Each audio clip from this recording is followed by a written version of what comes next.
Good morning everyone, my name is Crystal and welcome to my YouTube channel. If you like my videos, please smash that like button, please do subscribe. It is Wednesday morning, good morning, I hope everybody is having a great week. The sun is out here in Rochester and it's very warm. Alexa, good morning. Good morning. Is it a bird? Is it a plane? No, it's Superman, who first appeared on the front cover of issue 1 of Action Comics this month in 1938. And from there, the superhero genre took off faster than a speeding bullet. Alexa, what's the time please? Good morning, Crystal. The time is 8:13 a.m. Alexa, what's the date today? Alexa, the date. Thanks. You too. Alexa, what's the date today? Today is Wednesday, the 5th of June. Alexa, what's the weather like? Alexa, the outlook, the weather outlook. Alexa, what's the weather like? Currently, in Rochester it's 11 degrees Celsius with clear skies and sun.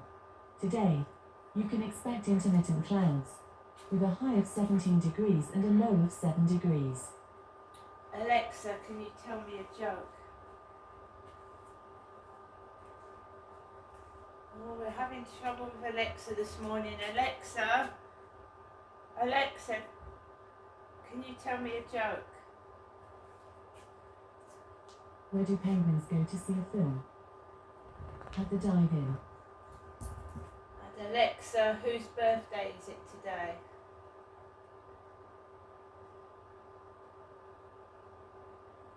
Oh, I have to keep repeating myself. Alexa, whose birthday is it today? Today's famous birthdays include American actor, television producer and rap musician Mark Wahlberg, Australian singer, songwriter, actor and YouTuber Troye Sivan, American actor Ron Livingston, American record producer, DJ and hype man from California Mustard, and American businessman and philanthropist Robert Kraft. So good morning everybody, I'm here in my flat on a lovely sunny Wednesday morning when the sun has just come out shining through the window and it is extremely hot in this flat. So I think I explained a lot of what went on yesterday. I went to bed last night and I'd actually gone to sleep, and I don't know what time this was in the morning, but there was a loud, really loud bang on my bedroom ceiling. It was on the bedroom ceiling and it wasn't the cats, because the cats and Max were in the same room as me, so there was this loud bloody thud on my ceiling. It made me jump out my skin. But I didn't get up because I'm tired of it. I'm not going to get up in the middle of the night and start wandering around the flat. So I just led down, and I stayed led down, and someone went out to the bin and banged the bin door, but it all settled down. So tell you something else that was strange. It was strange for me, because you know my mum keeps going on about how people are copying her. Jennifer keeps going on about how people are copying her, right? So last night, I went on my balcony to bring my dried washing in, and someone underneath sounded like my laugh. It sounded like my laugh underneath the balcony. It freaked me out, it did. It sounded like myself laughing to someone.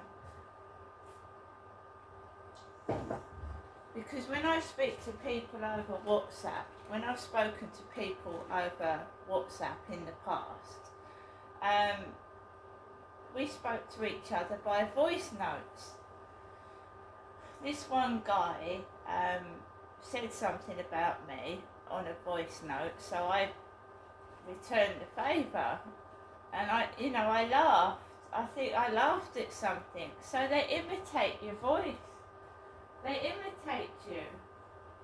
It's really freaky. They imitate. So not only have they got all these photographs of myself, they must have thousands of photographs of me going way back to 2015 and 16.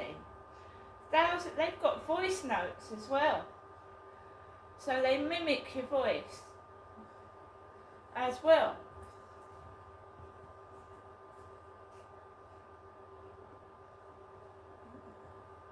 I actually thought I was talking, originally I thought I was talking to friends and people that wanted to know me, not thieves and liars and nasty people, but now I've put an end to it. So that's why they're getting cross and being like they are, because they're getting no photographs or anything. And that just shows how nasty the individual was and is, doesn't it? The people concerned were just using me, probably to make money out of me. I'm just ignoring them and taking no notice of it and getting on with my life.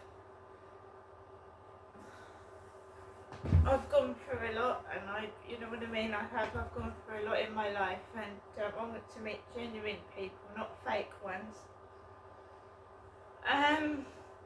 So I've got no plans for today. I can look after myself.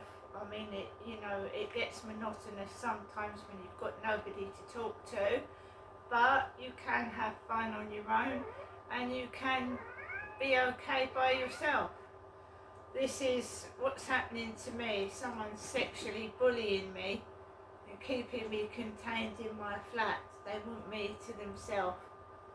And as soon as I go out my flat in the morning, afternoon or evening, they're there trying to spoil things.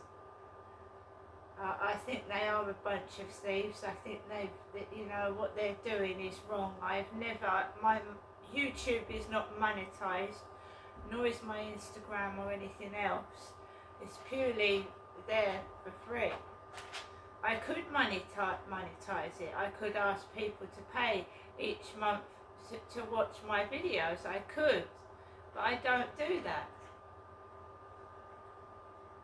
I don't ask anybody for anything. I don't. So I don't expect people to steal and be nasty to me.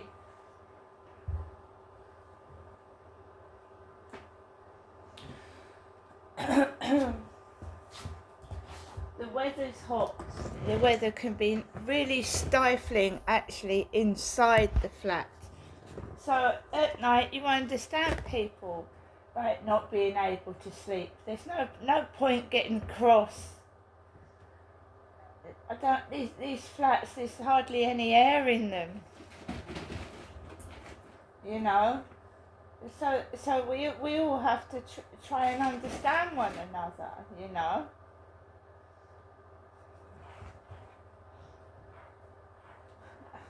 You know, shouting and being angry gets nobody anywhere. It doesn't.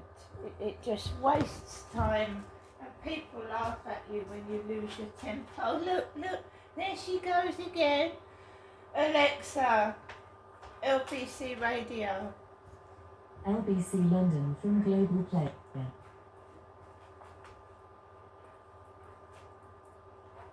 Sorry about it, but I totally disagree with chucking things.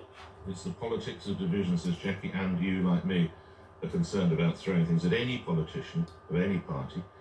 Thank you, Jackie. Nikki in Kent. Nigel Farage is a charlatan like Boris Johnson. He prefers wine to beer, struts about in a barber jacket like a grouse shooter. His fan base is, as Quentin Lett said, over the over 70s. He took away everybody's freedoms in Europe while making sure he had a dual passport. Young people will never forgive him for his nasty remarks tinged with xenophobia. But I don't condone him having a milkshake thrown at him I can understand why he does it. Just trying to get a couple more. Here we are. This is the one I wanted to get to. This comes from John Farage, wants to talk about small boats. The small boats he's talking about are the ones who sailed down the Thames waving his flag. What happened to them? All right, we'll continue with your views on that in a moment. But let's move away from election matters to a story that you've heard covered on the LBC News Bulletin. Hospitals in London declaring a critical incident after being forced to cancel operations and blood transfusions due to a major cyber attack. Hackers were last night demanding a ransom after getting into IT systems used by a company that provides pathology services to the NHS, including to a children's hospital. The firm, Synovis, analyses blood, urine and tumour samples to help doctors diagnose and treat diseases. Its chief executive saying this is a harsh reminder how online thieves have no scruples. Okay, so that's what's playing out on a sort of a macro base. What about the reality if you had an operation cancelled? Let's turn to John Woods. Mr. Woods, you're a patient, it says here, at King's College. Is that the hospital in Camberwell, Mr. Woods? Good morning. Yes, that's correct. Yes, good morning, Nick. Good morning, sir. Yes, Talk us through Denmark Hill, Camberwell. I know it well. Yeah. They saved my brother's life there many years ago, so a hospital for which I have great affection.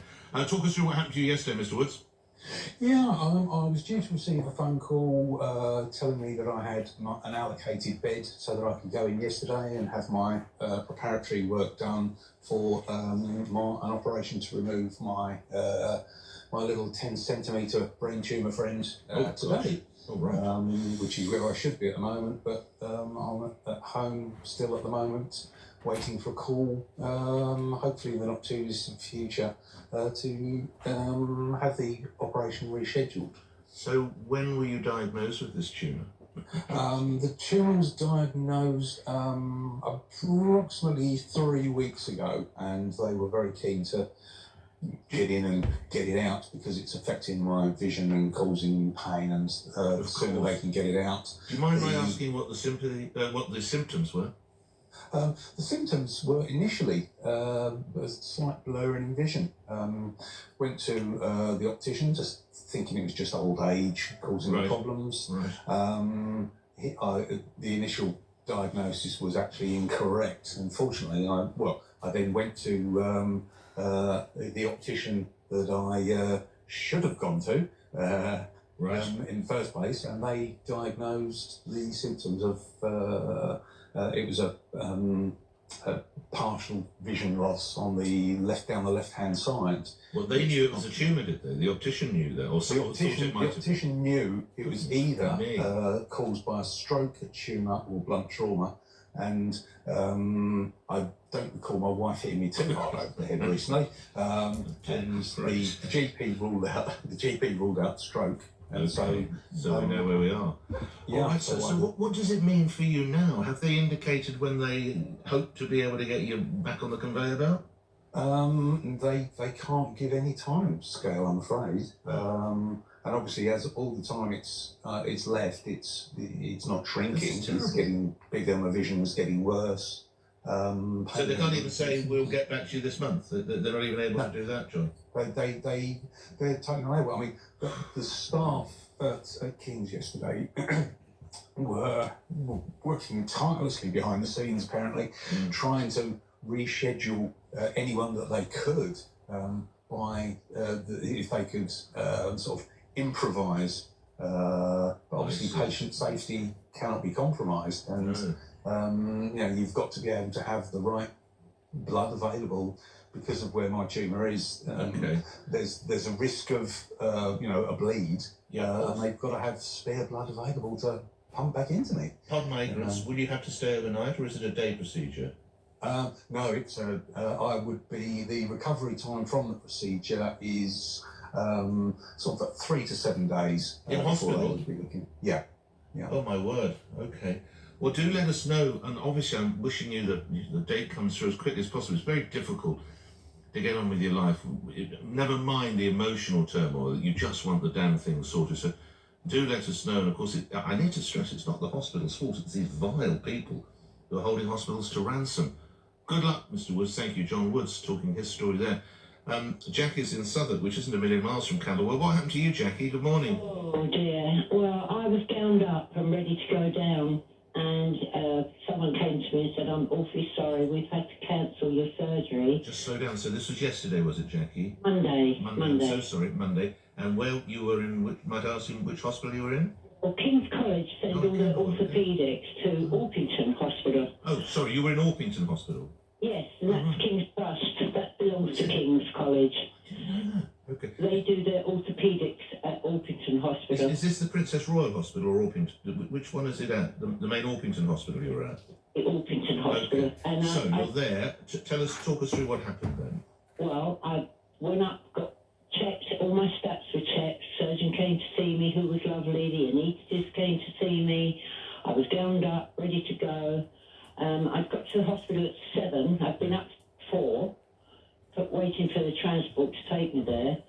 And then I was sitting there in my gown and then ready to go. And then all of a sudden, a doctor or a nurse came in and said, look, we're terribly sorry. We've had to cancel because the IT has gone down. I mean, I didn't understand what was going on, and I just broke down, you know, because I just you know, and I thought, oh no, please, no. What is the procedure they need to do? My hip replacement. You have hip replacement, I see. Yeah. Okay. So you're home now, I assume. You're back home? I'm home the same day. But the thing is, they rang me in the afternoon and said, we've booked you in for next Monday. But now I'm hearing it's going to take weeks for this to be fixed. So I don't know what's going on. But currently, you think you're there next Monday? Currently? Absolutely, yeah. Well, I hope that comes about. How awful. And you're all emotionally prepared and you've had the transport and you've not had any sleep and you're nervous, of course you are, and you just want it done. All right, thank you for that, Jackie. Let's hope it comes about.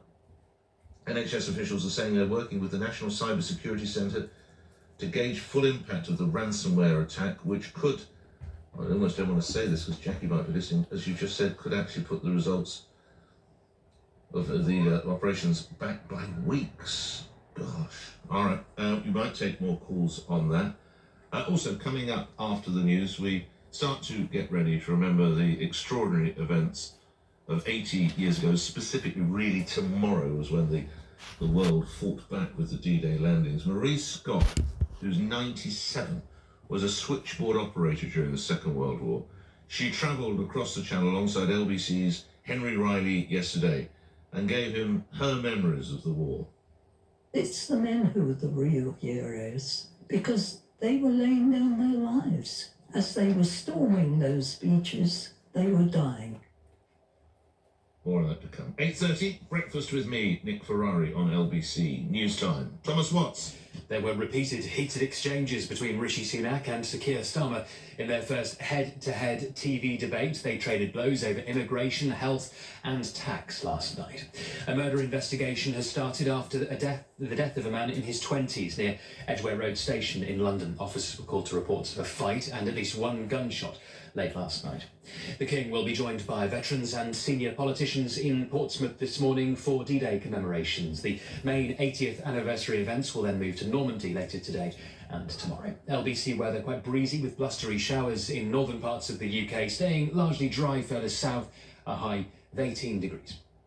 LBC. Halifax presents Bad Move, Good Move. Bad Move. Yeah, Nigel Farage got a banana milkshake from McDonald's and a lady threw it over him yesterday. Nigel Farage. See you later.